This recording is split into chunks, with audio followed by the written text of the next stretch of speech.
no tools, no money, no job, flat tire, needed to make ends meet, couldn't do it. Wouldn't it be nice if I had a shop full of tools, you know, and then I thought about winning the lottery or robbing a bank or both, you know, that sort of thing. Through the years, I would accumulate more tools and more tools, but still didn't really have the dream. And everybody said to me, dude, you can't teach your customers what you do. You're gonna throw your business out the door. And I was like, well, yeah, I guess that's a good idea. And I just get back and mill about and continue working. I grew up with dirt bikes as a kid, and I was always like hands deep with my dad, like you know, turning wrenches. And I think when I got to Canada, I was 18, and I bought my first bike and just started touring around. That's kind of how I met Paul. And that's when it really came together. You know, I think that's when he said, "Look, let's get a big shop. Let's make this happen." And this was the first time anyone had ever taken my dream seriously. Yeah, we just kind of collaborated.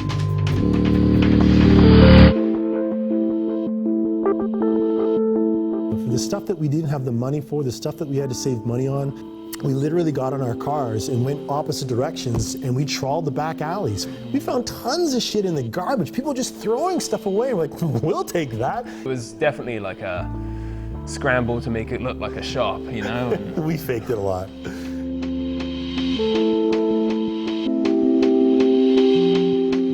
When you come here, you're right in the middle of the action. Like, there's no screens, there's no doors. You can come up, you can like watch us working on bikes, you can ask us questions. And you pretty much like have that like one-on-one with your mechanic. Parts, accessories, all that stuff available to you there. Everything's here. Everything that I have, you have.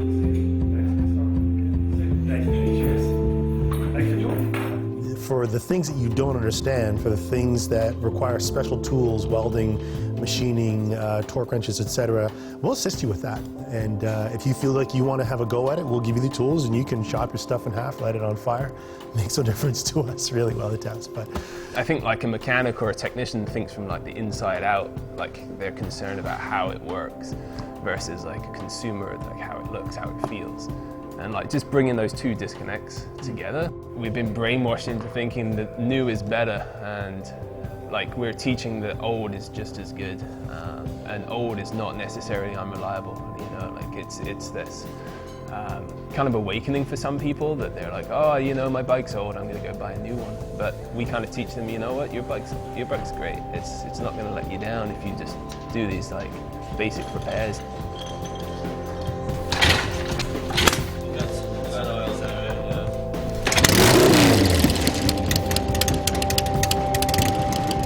Once they kind of get their hands deep, they want to get elbows deep. You know, they see things in bikes. They're like, you know, I've never realized what this does, but I know it's kind of crucial. And so they're like, you know what, today there's nothing wrong with my bike. I just want to rip it apart to see.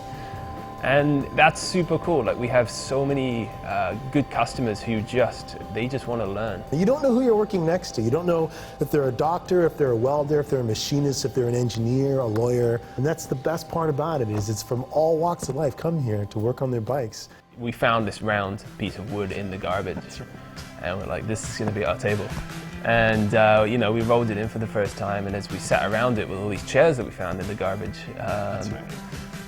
people just started coming around, and then we would just start talking about, oh, we got this bike, and we got that bike, and this problem, and that problem. All of a sudden, it kind of became this sort of ritual that every day at noon, it was like, all right, let's sit down, let's have lunch together, let's talk.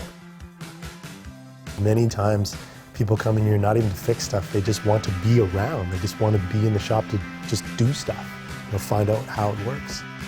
We have everything that a person who wears a suit can ride in here on their motorcycle, get into one of these monkey suits, get filthy dirty, fix, repair, replace, install something new, flashing, whatever, take off the monkey suit and ride right back out here in the same suit that they rode in on.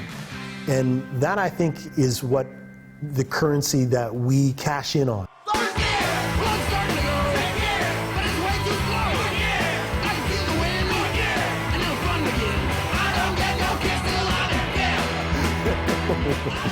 We need those bad. Oh, see? That's what happens when you leave that shit on the bench. You left that shit on there, and I got this muck on my arm, and I was like, who does that? Who leaves the shit? Finally. Honestly, yeah. Bollocks, it's complete bollocks.